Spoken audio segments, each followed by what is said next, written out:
Shalom, buenas tardes a todos, bienvenidos a una nueva charla.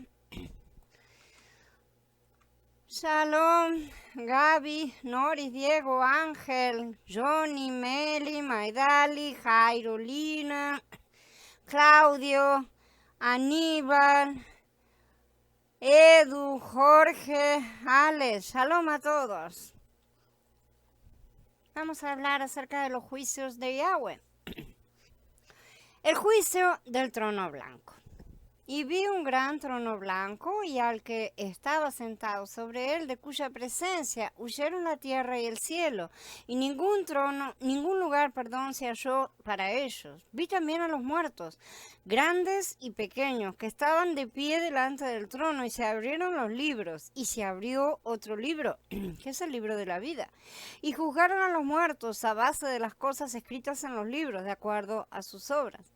Y al mar entregó los muertos que estaban en él, la muerte y la fosa entregaron los muertos que estaban en ellas, y los juzgaron a cada uno según sus obras. Eso está en el capítulo 20 de Hidgalut.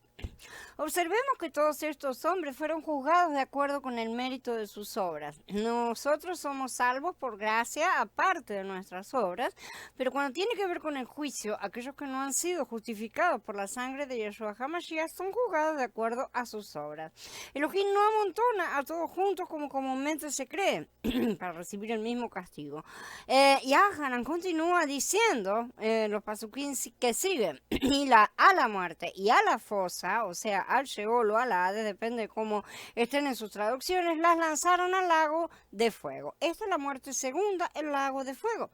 Y al que no se halló inscrito en el libro de la vida, lo lanzaron al lago de fuego. A primera vista parece dar a entender que todos reciben el mismo juicio o castigo, pero si eso fuera así, ¿cómo podrían ser juzgados de acuerdo a sus obras? El lago de fuego es un cuadro general del proceso de juicio, no un juicio específico por él mismo. El lago de fuego es la ley ardiente y feroz, y la ley consiste en diferentes tipos de fallos de acuerdo con el crimen cometido. Ya que ellos no quisieron recibir la gracia, serán juzgados por la ley pura. ¿Sí? Esto está muy claro, de acuerdo con la imagen de Daniel, de ese mismo juicio del trono blanco. Estaban mirando hasta que pusieron unos tronos y se sentó un anciano de días. Su vestidura era blanca como la nieve y el cabello de su cabeza era como la lana limpia. Su trono era como llama de fuego y sus ruedas fuego ardiente. Un río de fuego procedía y salía de delante de él.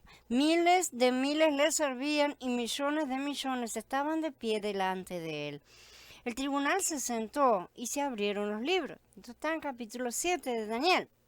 Lo que Yahanan llamó en Hidgalut lago de fuego, y Daniel lo describe como un río de fuego. El trono de Elohim es descrito como un fuego, el cual fluye, ¿sí? Fluye como un río sobre las personas que están delante de él. Muy pocos hoy en día describirían el lago de fuego como lo hizo Daniel, pero el significado es muy claro y así lo vio él. El río convertido en el lago de fuego es la justicia de Elohim siendo administrada a los pecadores. Este es el simbolismo de la fuente de bronce del tabernáculo y del mar de bronce del templo. ¿Cuál es la naturaleza de esa justicia? Como siempre, es definida por la ley de Elohim, porque todo pecado es juzgado por la ley. Elohim es la ley. Un trono es un símbolo universal de la ley por medio del cual gobiernan reyes o jueces. De esta forma, la ley de fuego de Devarim 33:2 es descrita por la visión de Daniel, sí, como un trono de fuego. A Daniel se le mostró una visión del juicio de las bestias en la corte divina. Esto se produjo en el contexto de su visión con respecto al juicio sobre la sucesión de imperios de bestias que Elohim había dado para gobernar al mundo por una edad.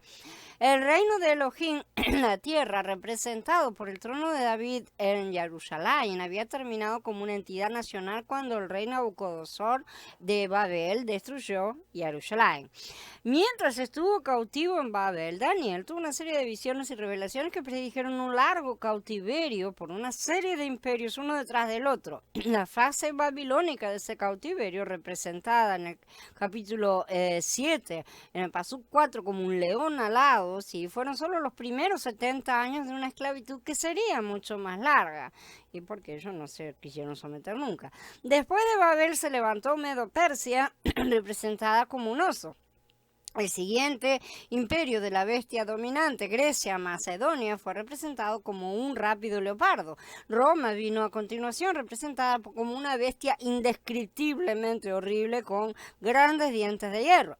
Con este contexto en mente, leamos sobre el anciano de Días y su trono ardiente.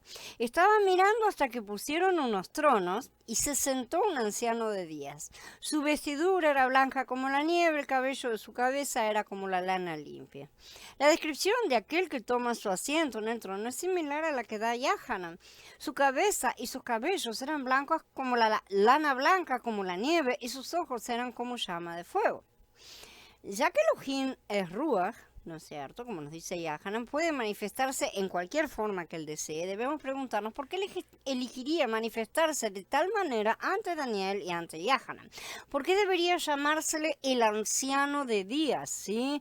Y presentarse además con el cabello blanco. Tengamos en cuenta que esta es una escena de la corte judicial donde las bestias son llamadas para presentarse ante Elohim en el tribunal de justicia. Parte de la respuesta se encuentra en la ley.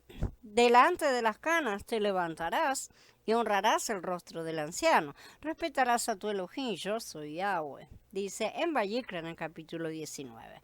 La ley no está meramente dando la orden de respetar a los ancianos como comúnmente se interpreta. También es profético de lo que sucederá cuando el anciano de día se siente sobre su trono. Los muertos se levantarán y se pararán delante de él. Por lo tanto, se lo representa con pelo blanco. En parte, es parte de la profecía de la resurrección de los muertos. Continuamos ahora con la descripción del trono. Su trono era como llama de fuego, sus ruedas fuego ardiente. Un río de fuego procedía y salía de delante de él. Miles de miles lo servían y millones de millones estaban de pie delante de él. El tribunal se acercó y se abrieron los libros. La fuente del fuego es el trono mismo. Y ahí sale el fuego. Los tronos, como dijimos, simbolizan la autoridad y la ley, o más específicamente la administración de la ley por parte de una autoridad. Estar sentado en un trono significa que el rey emitía decretos o juicios, y eso era lo que fluía, ¿no es cierto?, a título oficial de acuerdo con las leyes de la nación ya establecidas. En nuestros países donde no tenemos rey, tenemos un sistema judicial separado y los jueces se sientan en el estrado. Cuando el juez ingresa en la sala de tribunal, la gente se pone de pie. El estrado, ¿sí?, que está más elevado que el resto, indica que el juez ahora juzga los asuntos de acuerdo a la ley del país y es el equivalente al trono del rey. Tiene la misma potestad en ese momento. Comparemos la visión de Daniel con lo que dice Yahanan, ¿no es cierto? Que él vio un gran trono blanco y al que estaba sentado sobre él, de cuya presencia huyeron la tierra y el cielo y ningún lugar se halló para ellos. Vi también a los muertos grandes y pequeños que estaban de pie delante del trono y se abrieron los libros. Y se abrió otro libro, que es el libro de la vida. Y juzgaron a los muertos a base de las cosas escritas en los libros, de acuerdo a sus obras. ¿Vieron Daniel y Yahanan el mismo juicio final de los pecadores ante el gran trono blanco? La mayoría de las interpretaciones dice que sí, pero la verdad es que parece que no. Aquí no vemos el juicio de hombres, sino únicamente el de las bestias. Y dice que la cuarta es destrozada y lanzada al lago de fuego en Daniel, ¿no es cierto? Miré hasta que mataron a la bestia, destrozaron su cuerpo y lo entregaron a las llamas de fuego. En Gigalut la bestia es lanzada al lago de fuego junto con el falso profeta. Y dice, apresaron a la bestia junto con el falso profeta que había hecho delante de ella las señales con las que había engañado a los que recibieron la marca de la bestia y adoraban a su imagen. A los dos los lanzaron vivos al lago de fuego que ardía con azufre. En ningún momento en las visiones de Daniel se menciona que hubiera hombres siendo juzgados. Únicamente son mencionadas las 4 bestias. Y dice también a las otras bestias les quitaron su dominio, pero se les prolongó la vida hasta un tiempo definido. Para prolongarles la vida hasta un tiempo definido tenemos que tener ese tiempo disponible. Por sí, es simple. Yo tengo que, si te tengo que dar una hora extra, necesito tener esa hora extra disponible para poder dártela. Si todas las horas del día ya se han terminado, no te puedo dar una hora extra. Y el único que nos sobra es el tiempo que durará el milenio, en el cual las naciones serán gobernadas con vara de hierro. Por ese motivo, las otras naciones son dejadas con vida por más tiempo. La única que es destruida en ese momento es la gran ramera de Babel, la cual no estará durante el milenio. Este juicio que vio Daniel es el juicio de la segunda venida o Armagedón previo al milenio. Entonces dice: estaba yo mirando en las visiones de la noche y vi que en las nubes del cielo venía alguien como un hijo del hombre. Llegó hasta el anciano de días. Entonces vean que el hijo de hombre no es el anciano de días. Lo presentaron delante de él. Entonces se le dio dominio, majestad y realeza. Todos los pueblos, naciones y lenguas le servían. ¿Le suena a alguien conocido? Su dominio es un dominio eoniano que no acabará y su reino no será destruido. Entonces, sin lugar a dudas, esta es la segunda venida de Mashiach. Vi el cielo abierto, vi un caballo blanco y el que lo montaba se llama Fiel y Verdadero. Y con justicia juzga y hace guerra. Sus ojos son como llama de fuego. En su cabeza tiene muchas diademas y tiene un nombre escrito que nadie conoce sino él mismo. Está vestido con una vestidura teñida en sangre y su nombre es la palabra de Elohim. Los ejércitos en el cielo lo seguían con caballos blancos vestidos de lino fino, blanco y limpio. Y vi a la bestia, a los reyes de la tierra, sus ejércitos congregados para hacer la guerra contra el que estaba montado en el caballo y contra su ejército. Y apresaron a la bestia, junto con el falso profeta que había hecho delante de ella las señales con que habían engañado a los que recibieron la marca de la bestia y adoraban a su imagen. A los dos los lanzaron vivos al lago de fuego que ardía con azufre. Este es el juicio de las naciones, este es el Armagedón de las uvas y el lagar. El trigo ya fue cosechado antes, ¿sí? Antes de estas cosas. Oí una voz del cielo que decía, esto está, lo que leímos, lo que acabo de leer, ¿no es cierto?, del Armagedón está en el capítulo 19, en el capítulo 14 dice, oí una voz del cielo que decía, escribe, felices los muertos que de aquí en adelante mueren en el Adón. Sí, dice el Espíritu, para que descansen de sus arduos trabajos, pues sus obras los seguirán.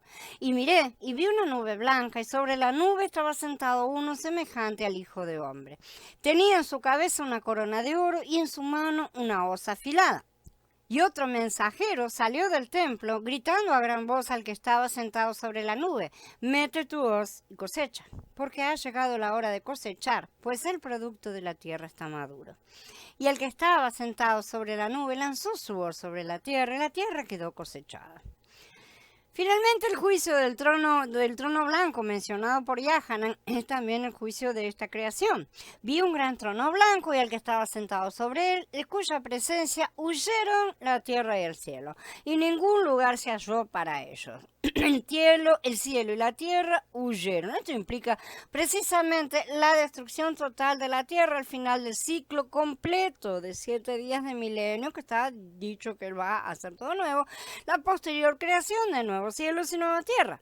Vi un cielo nuevo y una tierra nueva, porque el primer cielo y la primera tierra pasaron y el mar ya no existe más.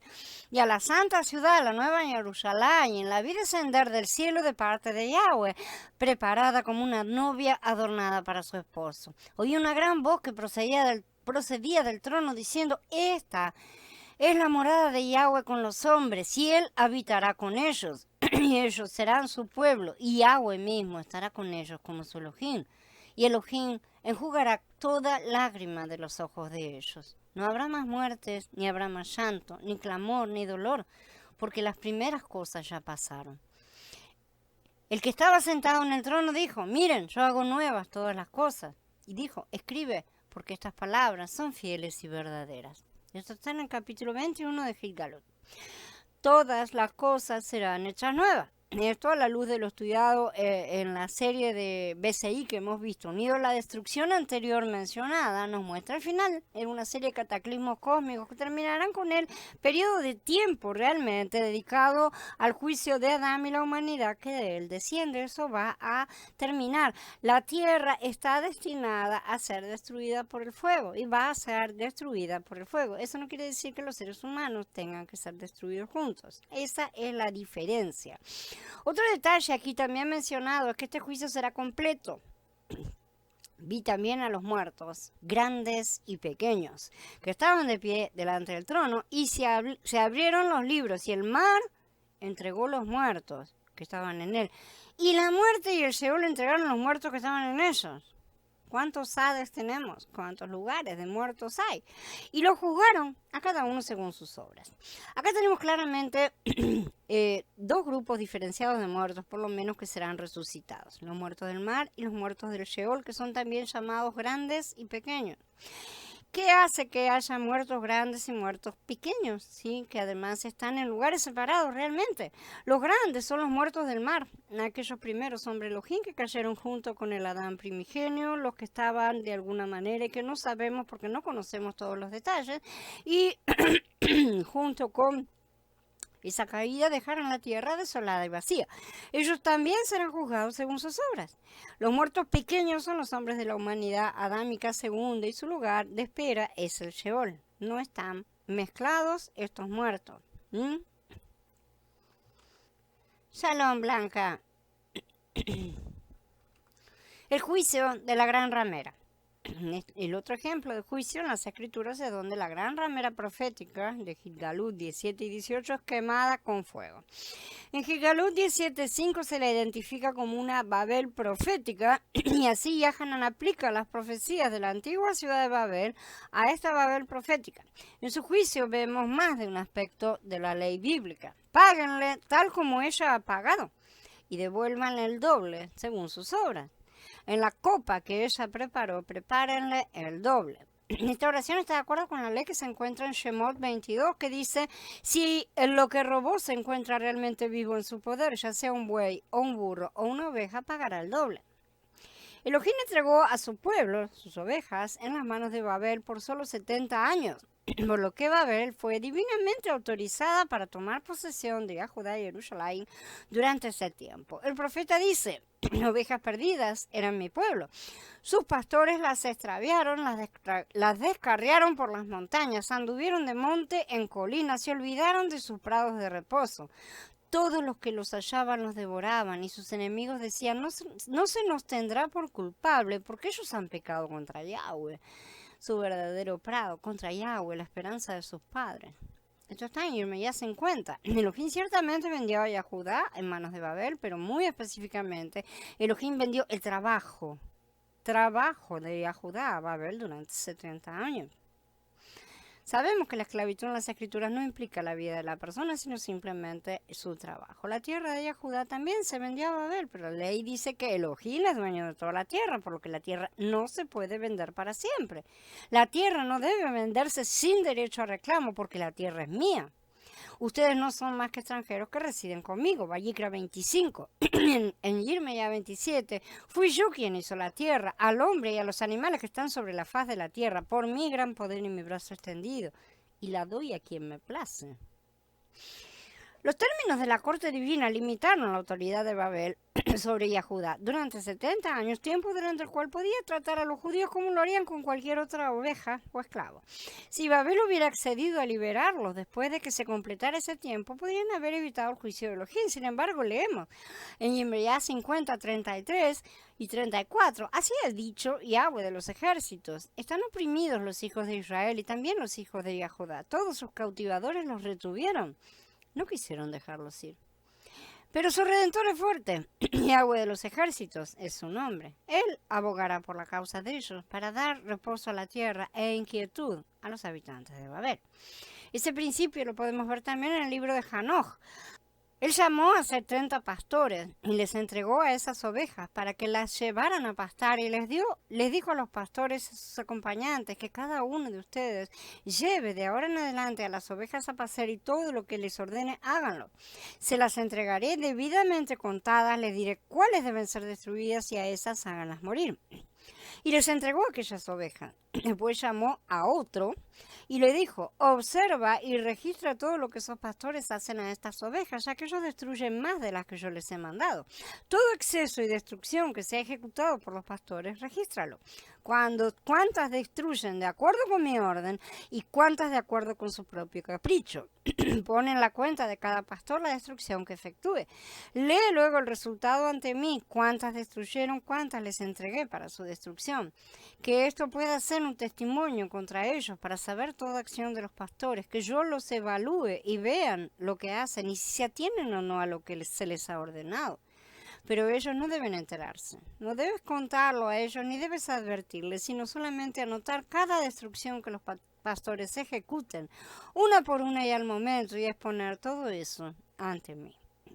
Los pastores y sus cómplices entregaron a esas ovejas a todas las bestias salvajes para que las devoraran, pero cada uno de ellos había recibido un número determinado y fue anotado para cada uno de ellos, pero el otro en un libro anotaba cuántas de ellas habían destruido.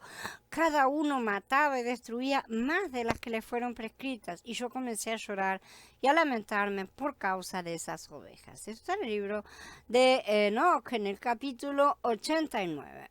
Debido a que Babel se negó a liberar a las ovejas de Elohim al final de su sentencia, Elohim hizo cumplir el mandato legal usando los ejércitos medo-persas.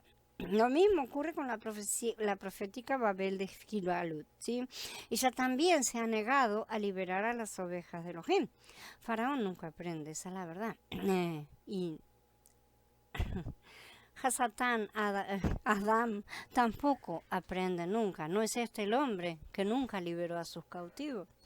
El juicio, cuya sentencia indica que Babel debe devolver el doble de lo que ha robado, muestra que el sistema babilónico, tanto antiguo como moderno, es un sistema de robo legalizado.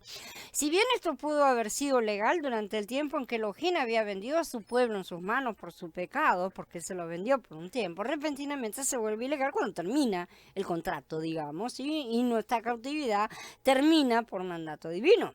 El plan de Elohim permitió que Babel retuviera el control durante un tiempo más allá del tiempo asignado para que pudiera tener una causa legal contra Babel, porque está dentro de su plan despojar a Babel de la riqueza que obtuvo de sus cautivos, como ayer los israelitas despojaron a los misritas al salir de Egipto.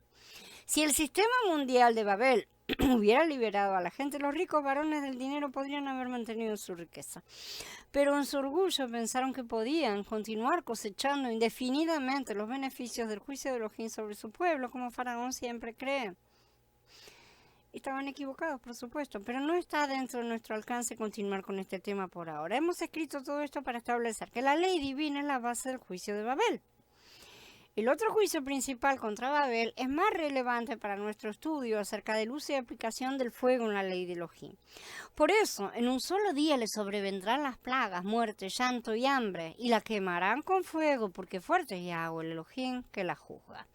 Este juicio muestra que la ramera de Babel es de alguna manera la hija de un sacerdote bíblico, porque así es como se lee la ley divina de Vayikra en el capítulo 21. Esto identifica a la gran ramera de Babel como siendo, al menos en parte, una falsa novia de un falso Mashiach, y eso también es un sistema de sacerdocio.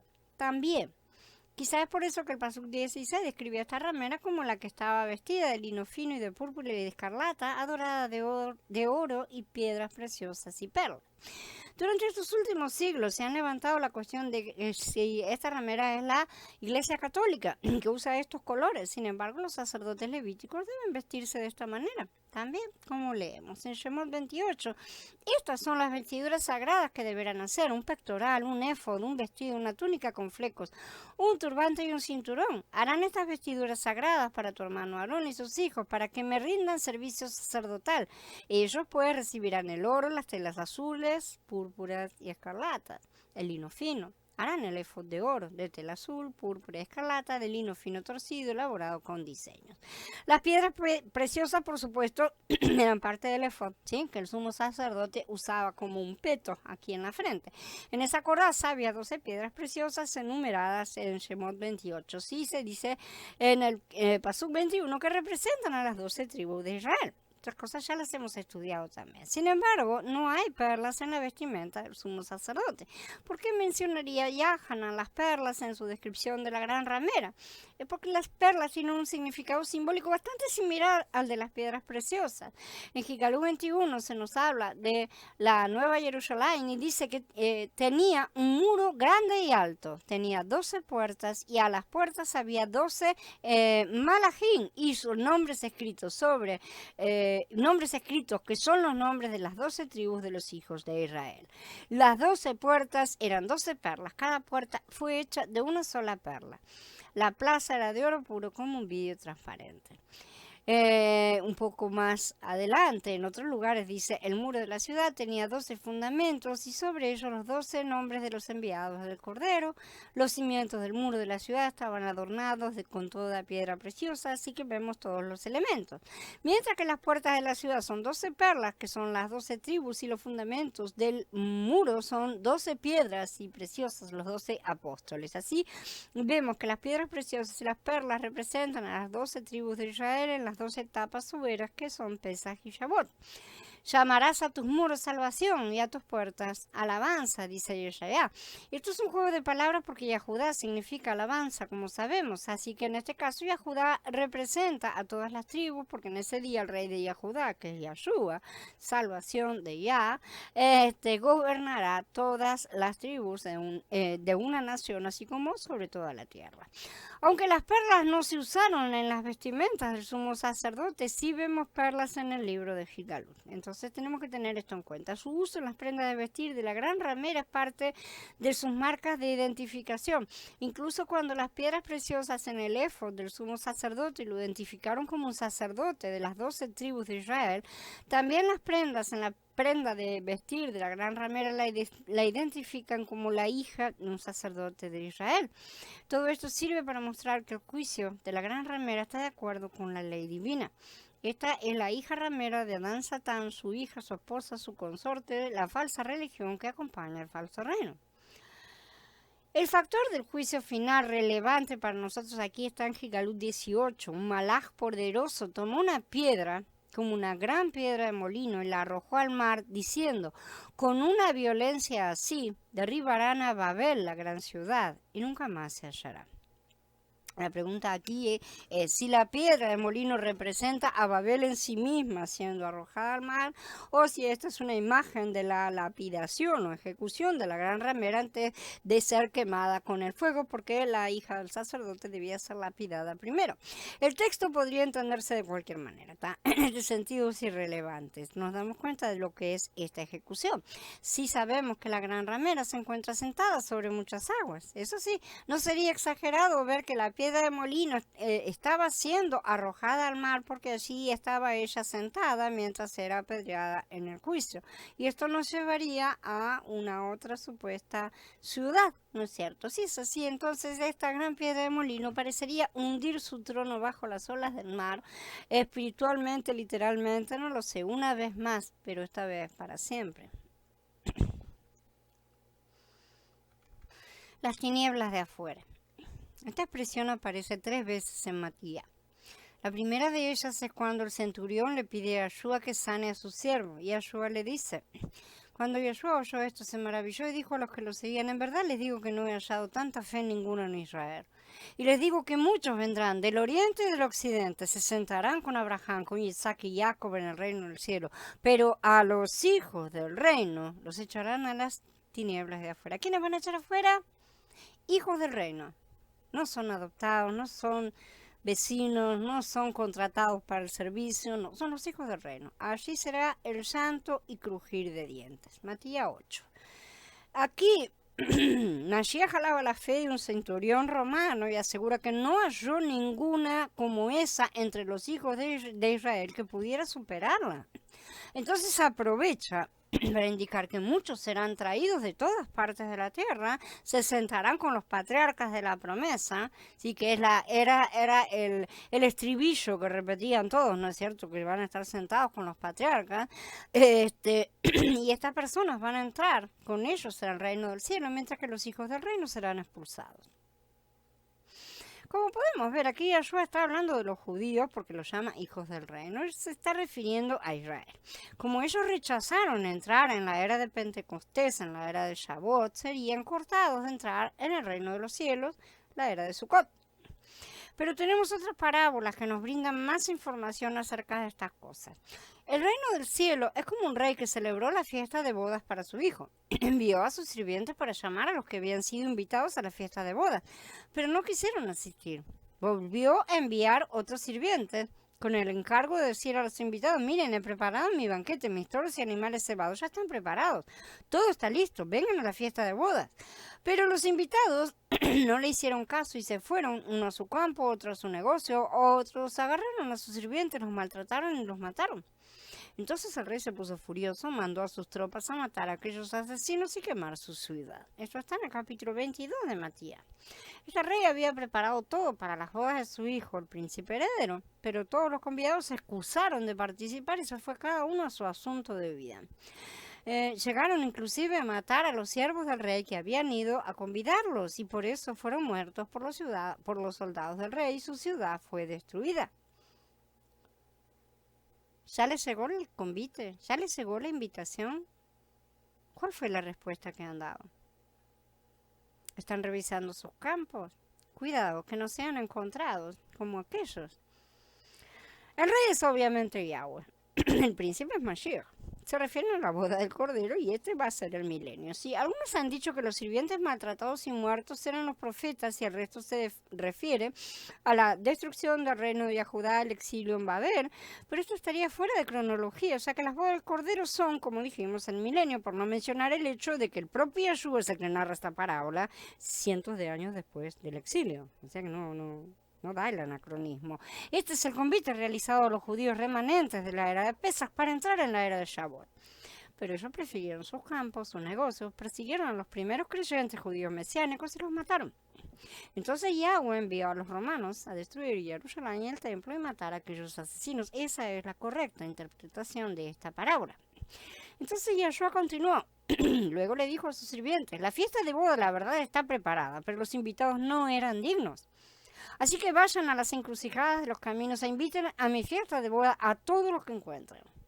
Aquellos sirvientes salieron por los caminos y reunieron a todos los que hallaron, tanto buenos como malos. Y así la sala se llenó de convidados, tanto buenos como malos. La fiesta de bodas a la verdad está preparada. Significa que la era de Shavuot iba a comenzar con los convidados. Si querían entrar no importaba, iba a empezar igual. No es que la era de Shavuot sea las bodas del Cordero serán en la era de Sukkot. La era de Shavuot era precisamente la era de salir a buscar nuevos invitados. De hecho, porque los primeros se habían negado a ir a Israel. Yahweh ya sabía lo que iba a pasar. Gloria al Padre que así lo dispuso, porque este es el endurecimiento de Israel que le sobrevino. ¿Para qué? Para maltratarlos, para hacerles daño, para que entrara la plenitud de los gentiles. Si no, señores, nosotros estábamos afuera todavía. Yahweh mismo, en función de todas las iniquidades cometidas por Israel, los endureció y sometió a castigo por esta era y la siguiente, a fin de que por su negativa y rechazo abrieron la puerta a la entrada de todos los que estaban afuera, todos los que no me buscaban y me encontraron, dice el Adón. Entonces las bodas sí tendrán multitud de convidados, pero ya que los del reino no quisieron participar, el rey extendería su convite a la plebe del mundo, o sea, a los gentiles. Esto fue un engaño también para Hasatán. Hasatán quedó muy chocho y muy contento con la negativa y no se dio cuenta que de esta manera el Adón ganó el mundo. Como diría Shaul, este rechazo de los judíos sería el comienzo de la expansión y la inserción del mundo. ¿Qué concluimos entonces? Que Israel no consiguió lo que buscaba, pero los elegidos sí lo consiguieron y los demás fueron endurecidos. Entonces pregunto, ¿acaso su tropiezo los hizo caer? De ninguna manera. Al contrario, con la transgresión de ellos ha venido la salvación de los gentiles para provocarlos a celos. Y si su transgresión ha resultado en ganancia para el mundo y su fracaso en ganancia para los gentiles, ¿cuánto más será la plena restauración de ella? Si de lo malo sacamos cosas buenas, de lo bueno, ¿qué sacaremos? Y a ellos, a su vez, si no permanecen en incredulidad, los injertarán, porque Yahweh es poderoso para injertarlos de nuevo. Pues si a ti te cortaron del olivo silvestre y contra la naturaleza te injertaron en el buen olivo, cuanto más a estos, que son las ramas naturales, los injertarán en su propio olivo. Hermanos, para que no sean sabios en su propio concepto, no quiero que ignoren este misterio, que el endurecimiento que le ha ocurrido a Israel es parcial, hasta que haya entrado el número pleno de gentiles. Y entonces todo Israel se salvará. como está escrito, de Sión vendrá el libertador para quitar de Jacob la impiedad. Todo esto está en Romaniyim, en el capítulo 11, en diferentes pasukim. Estos pasukim son notablemente esclarecedores y si los miramos correctamente, relean todo por favor después lentamente, paladeen cada palabra. Saúl dice que Israel fue endurecido para que los gentiles pudieran ser injertados, pero 5 veces dice de maneras diferentes que Israel sería reinjertado y salvo. No un remanente, él dice todo Israel se salvará. Esa frase siempre trajo controversia. ¿Qué quiere decir ese todo? ¿Todo o todo un pedacito de todo? Pero como todo, ¿sí? Recuerden este punto que vamos a dejar pendiente por ahora porque será comprendido más adelante y será tratado en otro momento. Los siervos del rey salieron a las calles a buscar convidados y trajeron tanto buenos como malos. Esta es una forma de explicar algo que en verdad veremos que no se trata de acciones malvadas ni de iniquidades, sino de en mayor medida de creyentes que no han tenido una verdadera relación con Mashiach. Esto indica que dentro de este nuevo segundo grupo, si el primero fue rechazado, por lo menos de momento, está ahí de costado, también hay otros 2 subgrupos. También guardaremos este punto para más adelante verlo más a fondo. Todas estas cosas son bastante densas, pero no se olviden de todo esto. Basta mencionar que aquí tenemos representados al grupo del trigo y de la cebada. Pero cuando entró el rey para ver a los convidados, vio ahí un hombre que no llevaba ropa de boda. Y le dijo, amigo, ¿cómo entraste aquí sin llevar ropa de boda? Pero él se quedó callado. Qué cosa con la gente que se queda callada. Entonces el rey le dijo a sus sirvientes, amárrenlo de pies y manos y échenlo a las tinieblas de afuera. Allí será el llanto y el crujir de dientes, pues muchos son llamados, pero pocos elegidos. Este convidado no estaba correctamente preparado para la fiesta de boda. Sabemos que esto indica que no tenía sus vestiduras de lino, que son los actos justos de los santos. Por lo tanto, lo que aquí estamos viendo es que el rey realizará una separación entre los siervos buenos y los siervos malos antes mencionados, y que los malos, es decir, los que no tienen las obras justas, los que no tienen las ropas preparadas, te van a ser lanzados en las tinieblas de afuera. Era costumbre antiguamente que cuando había una fiesta, el convidador, o sea, el anfitrión de la fiesta, enviaba vestidos a sus convidados, de manera tal que se aseguraba de que todos los participantes estuvieran vestidos adecuadamente según su opinión, digamos, por así decirlo. Mucho más en un caso como este, tendría que haberlo hecho verdaderamente el rey, proveer a trajes para todas estas personas que habían sido traídas de la calle de las encrucijadas, ¿no es cierto? Y esto se refiere evidente y clarísimamente a las vestiduras de Mashiach que ha preparado para nosotros. Veamos más. Porque el reino del cielo es como un hombre que iba a emprender un largo viaje, llamó a sus sirvientes y les confió sus bienes. A uno le entregó 5 talentos, a otro 2, a otro 1, y a cada uno le dio conforme a su capacidad. Luego se fue lejos. A cada uno le dio conforme a su capacidad. Quede claro. La capacidad, ¿quién la determina? ¿Nosotros o él? Enseguida, el que había recibido 5 talentos fue y negoció con ellos y ganó otros 5 talentos. El que había recibido 2 ganó también otros 2. Pero el que había recibido 1 fue, hizo un hoyo en la tierra y escondió el dinero de su amo. Después de mucho tiempo, volvió el amo de aquellos sirvientes y ajustó cuentas con ellos. Cuando se presentó el que había recibido 5 talentos, trajo 5 talentos y dijo, amo, usted me entregó 5 talentos, mire, he ganado otros 5 talentos. Su amo le dijo, bien hecho, sirviente, bueno y fiel, sobre poco has sido fiel, sobre mucho te pondré. Entra en el disfrute de tu amo. Y cuando se presentó el que había recibido 2 talentos, dijo, amo, usted me entregó 2 talentos, mire, he ganado otros 2 talentos. Su amo le dijo, bien hecho, siervo bueno y fiel.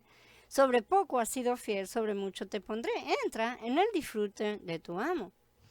Pero cuando se presentó el que había recibido un talento, dijo, amo, yo sé que usted es un hombre exigente, que cosecha donde nos sembró y recoge donde nos esparció. Por eso tuve miedo, fui y escondí su talento en la tierra. Aquí tiene usted lo que es suyo. En respuesta, su amo le dijo, sirviente malo y perezoso, ¿sabías que cosecho donde nos sembré y recojo donde me esparcí? Ahí lo está siendo irónico. Si sabías eso, entonces, ¿por qué no hiciste algo? Si tu opinión acerca de mí es esa, ¿por qué no te moves? Por lo menos por miedo.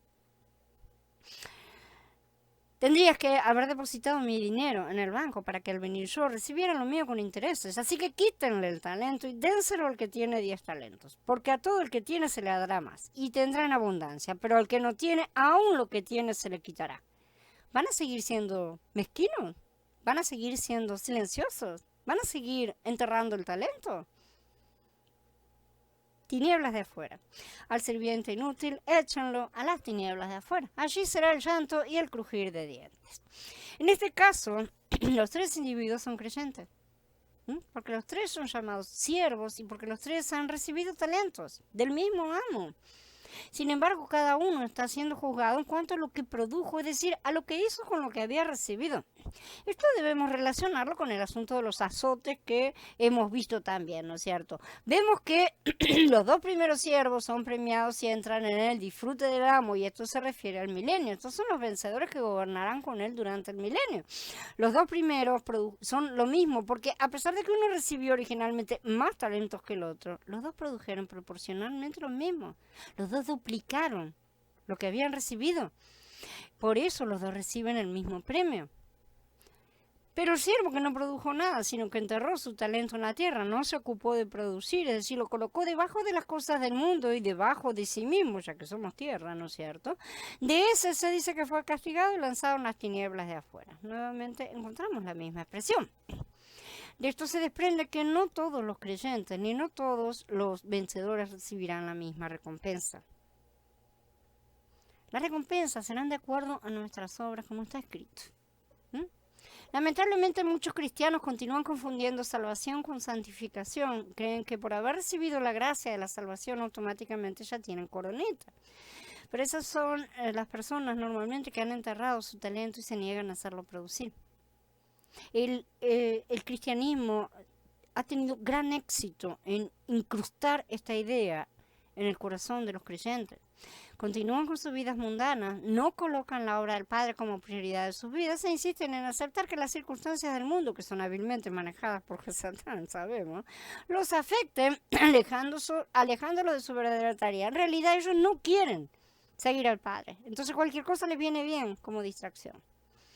Estos serán reprendidos y lanzados a las tinieblas de afuera, donde recibirán muchos o pocos azotes de acuerdo a sus deudas. Hacemos una pausa así para recordar un punto que ya hemos estudiado, pero conviene refrescar. El concepto de inmortalidad, no implica no poder morir, ¿sí? Sino estar sin muerte. Son dos cosas diferentes, en nuestras cabezas son cosas diferentes, realmente. Existe una gran diferencia, porque la inmortalidad que el hombre imagina es la imposibilidad de morir. Pero no es así, no es eso lo que vamos a recibir. Para que nos resulte imposible morir, tenemos que tener el poder de generar vida en nosotros mismos, y eso solamente el Padre y el Hijo. Porque así como el Padre tiene vida en sí mismo, así también le concedió al Hijo tener vida en sí mismo, dice Yohanan 5. Nosotros no tenemos vida en nosotros mismos, ni vamos a recibir eso tampoco. Lo que vamos a recibir es la vida permanente del Padre a través del Hijo, lo cual combinado con nuevos cuerpos que ya no van a tener en sí mismos ese factor muerte, nos va a dejar en un estado de vida permanente siempre que estemos conectados a la fuente de vida, tan simple como eso. Pero tranquilos, porque también vamos a tener este cuerpo purificado del pecado y toda mala inclinación que podía traer la posibilidad de volver a separarnos. Eso va a estar contemplado en cuanto a una especie de garantía y seguro de vida. En su caída, el hombre fue separado de su fuente de energía. En la resurrección seremos reconectados a esa fuente, pero ahora sin posibilidad de separarnos. Esa es la promesa. Esta es la verdadera vida eterna que tantos malinterpretan. Eso no quiere decir que vamos a poder morir nuevamente porque vamos a poder pecar nuevamente. No, existe la imposibilidad de caída. Esa es la idea. Entonces, con este concepto incorporado y teniéndolo siempre presente, por favor, la inmortalidad en sí misma, en un estado de no muerte y conexión permanente con la fuente de vida al mismo tiempo, por supuesto será la misma para todos, ya que esta recompensa llega a aquellos que están justificados por la fe. Esto lo van a obtener todos, ¿sí? Incluso el siervo creyente que escondió el dinero que se le confió no va a perder su recompensa de la inmortalidad, ya que no se basa en las obras de uno. Sin embargo, sin duda perdería la recompensa de que se le confiara el gobierno de muchas cosas. Eso va a ser castigado. En otras palabras, va a perder la primera resurrección, no va a recibir vida en la era de Sukkot, que sigue a la actual era pentecostal de Shavuot. Si bien esta parábola en particular no revela mucho acerca de las dos resurrecciones, establece el principio de diferentes recompensas para los siervos de Elohim, y esto tiene que ver sobre todo con la entrada al reino del milenio. Las recompensas se describen en términos de gobierno, ¿sí? Y a los vencedores se los pone a cargo de muchas cosas y a cargo de ciudades. La parábola de Lucas son la de las minas y Yahshua lo expresa en términos de gobernar sobre ciudades. Por lo tanto, es bastante seguro decir que esta parábola está hablando de los vencedores que reinarán con Mashiach durante la era de Sukkot, como se menciona en Gigalut 20, sí, en lo que ya hemos citado. La pregunta final que permanece es: ¿qué son las tinieblas de afuera? Aquí solo podemos levantar algunas conjeturas en base a lo ya estudiado, ¿no? Él no lo ha definido, por lo tanto nosotros tenemos que andar con pies de plomo. Dado que las tinieblas son de afuera, implican expulsión al mismo tiempo, o no permitir entrar a un determinado lugar, el cual por contraposición con las tinieblas podemos decir que es un lugar de luz, es una cuestión que va a dejar a algunos afuera y separados de la presencia de Mashiach de alguna forma. Es decir, estas personas no van a entrar en el reino del milenio, pero ¿dónde estarán? ¿Vivas o muertas? En mi opinión personal, que esto se refiere a los que caerán en la gran tribulación por aceptar las condiciones de la bestia, a los que aceptarán la marca, sea por miedo, por deseo, voluntad propia, deberán permanecer fuera por un tiempo o una era. ¿Sí? O sea, hay muchos que están esperando, ¿saben? No vemos por qué a los que están acá, ay caramba, nosotros no podemos esperar como si se hubieran portado tan bien. De manera que si han tenido que, se han comportado mal, no han merecido entrar en la era final, que es el reposo, bueno, entonces van a tener que esperar verdaderamente.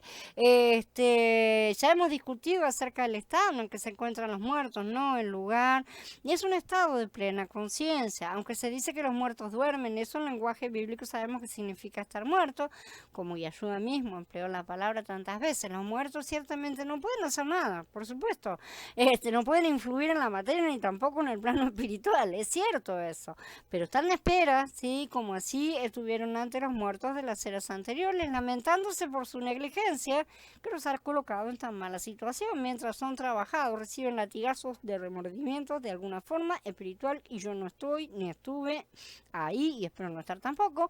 En su momento serán levantados para el gran juicio y tendrán una respuesta muy diferente a la que dieron la primera vez.